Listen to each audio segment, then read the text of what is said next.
You're on your phone, you're looking, and you're just being marketed Distracted. to, distracted. Constantly bombarded. Like, I wonder what number of ads we see every single day. Probably got to be at least 100 between Facebook and all these different platforms, right? And we get so numb to it almost, right? You just almost don't even notice that you're seeing it. But you're seeing advertisement all day long. And so this polished way of business of being marketed to, like, there's a big shift going on right now. People want authenticity. People want genuine. They want to do business with people. Like, I don't want a logo. I want to do a business with a Mark Elder and a Foster Williams.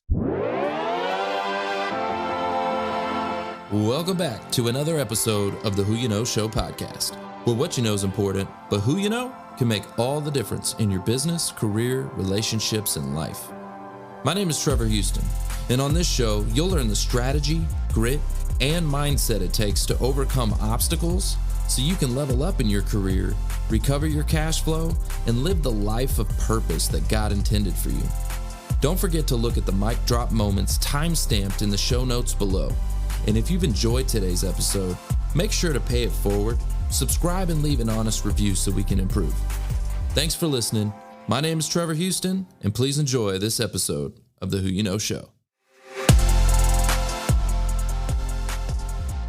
So Kyle is a U.S. Army veteran turned respiratory therapist, turned co-founder and head of talent at TikTok Talent Agency. He believes that happiness in life is an adventure and you need to take chances. And we also have Jayde, and Jayde is a TikTok star, just blowing my mind because she's got 1.6 million followers. She's a pioneer in the Gen Z marketing world. So I'm really curious about TikTok, guys, and it's something that I've been wanting to know more and more and more about. I know it's been controversial even. It's been controversial. It's been blowing up. And you don't stop. Yeah. And we're talking about a platform that has been really on fire. And, you hear Gary Vee talking about it. You hear all these big influencers talking about it. You're seeing people like Jayde, 1.6 million followers. That's life-changing, right? And we are at the precipice of some major change with TikTok as well, right? It looks that way, the transition globally, right? With the United States now becoming involved with TikTok, the deal with Oracle and Walmart, going through. So, I'm interested to hear about that because she probably can talk more about that. Well, yeah. Why don't we talk about that for a second? Tell us about what the changes are in the TikTok world. Because look, we're over here in LinkedIn land. We don't know nothing about this TikTok. So what's going on in TikTok world right now? Yeah, there's definitely been a lot. I mean, everyone's been seeing it in the news, being a little controversial, like he said, with this whole, security concerns that people are having with the Trump ban and administration. But luckily, Oracle and Walmart have stepped in, and it looks like it's going to be acquired to some degree where it's going to continue on. So yeah, we should be able to still see TikTok live on for, years to come, for sure. Do you think that means more commercialization, more business integration with TikTok? Oh, 100%. Once it's been cleared from, a safety perspective on the U.S. administration, I really feel like brands, businesses, and more people will be coming to it for the future of advertising. So it's going to be the next best thing for everybody. I think the whole population will want to look to it to be growing their business, for their careers, personal branding, you name it. It's going to be the place to be. So I got a question. We're talking about Gen Z, right?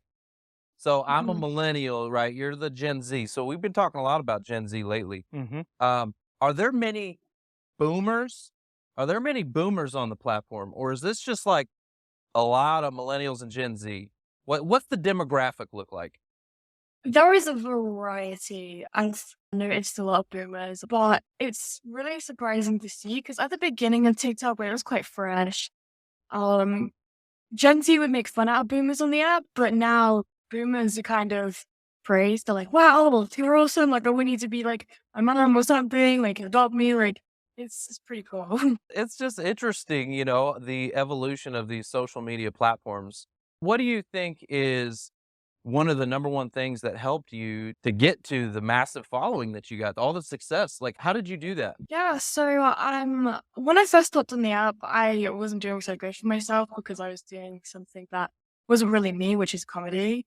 Not very funny. So I would do something that I was really passionate about, which is dance. And I feel like people really saw the passion. I love dance so much, I could say I've done it all my life. So once I started doing that, I think people were like a little bit more interested in what I was doing. But I think it's also because I was really engaging with the people that were commenting under my posts, following me, liking my content, reaching out to me.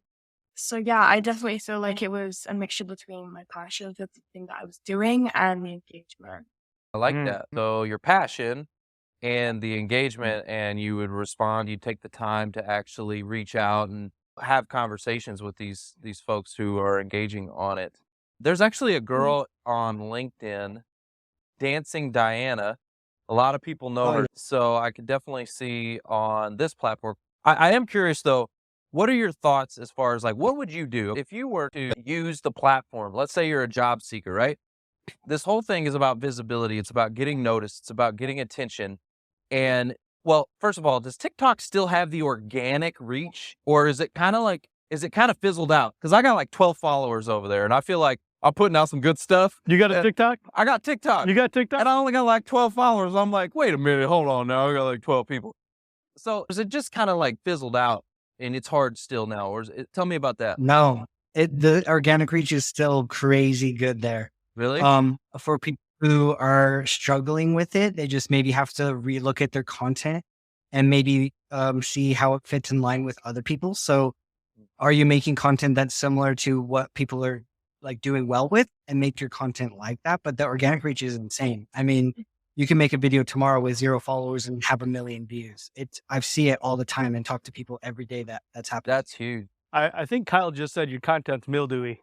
Oh, I bet. No, look, I'm making LinkedIn content. Look, and I'm just taking it and throwing it on. Yeah. What works there? Yeah, it's not working. Yeah. I mean, it's really not. That's the thing that you can't do. You can't repurpose the content you make on other platforms. You have to really make it unique for TikTok. So that way, it is seen more, because if somebody sees a LinkedIn style content, they're going to be like, what the, no way. They'll skip it for sure. Well, what I have noticed is my LinkedIn content that I create does perform really well actually on Instagram.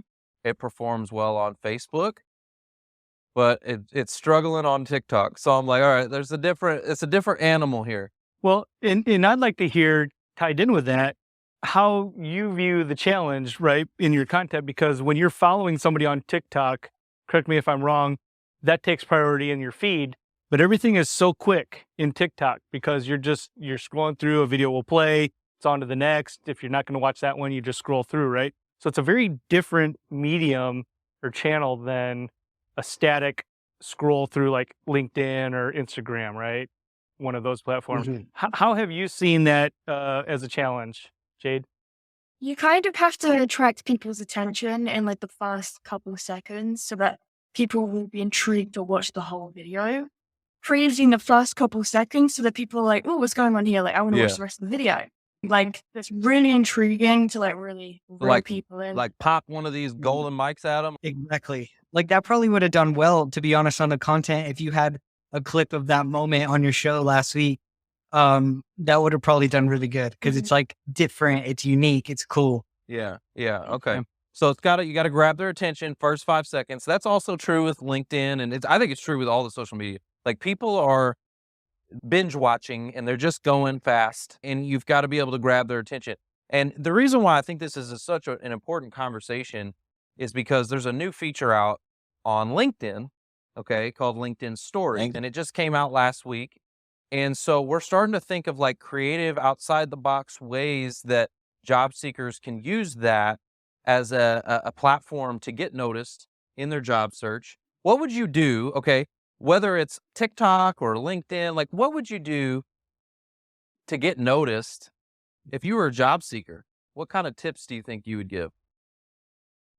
Yeah, so I was thinking about this while the ads and stuff were playing. This is really exciting time because it's a really good opportunity to showcase your skills. And it could be anything, like whatever job you're in. Let's say you're a receptionist, you can even use your voice to make really fun videos and unique to show like how good and skillful you are with your communication. You could be a digital like person that does digital technology, and you can showcase some of the things that you've built on there or videos that you create. It's a lot of opportunities, and you can showcase the behind the scenes of what you do. There's so much potential there. And I think LinkedIn stories have added that now. So that way people can be more humanized. Like they're humanizing themselves as a personal brand or humanizing a brand itself to showcase that there's real people. And so I think brands are going to eventually want to see, who is that person? Are you real? What's your interest? What are your passions? Just like Jayde said, people resonate with that authenticity. So I think it's a really great place to showcase that. All right. So, okay, I've been saying this forever, guys. We've been talking about this. Rehumanize your job search, right? Bring the human element back in. Today, we have a very busy world, very busy life. You got so much content coming at you at any given point, right? You're on your phone, you're looking, and you're just being marketed to, distracted.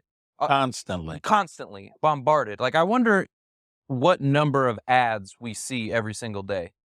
Probably got to be at least 100 ads, right? Between Facebook and all these different platforms, right? And we get so numb to it almost, right? You just almost don't even notice that you're seeing it. But you're seeing advertisement all day long. And so this polished way of business of being marketed to, like, there's a big shift going on right now. People want authenticity. People want genuine. They want to do business with people. Like, I don't want a brand. I don't want a logo. I want to do a business with a Mark Elder and a Foster Williams. And like, there's this big shift happening right now. Guys, thank you so much. We really appreciate you being here with us in LinkedIn land. I know this is a little different over here in LinkedIn land, but we appreciate you. Thanks for listening to the Who You Know Show podcast. My name is Trevor Houston, and if you've enjoyed this episode, consider subscribing wherever you listen and leave us a positive review to help us keep the mics on in the studio. Until next week, that's the show. It's all about who you know.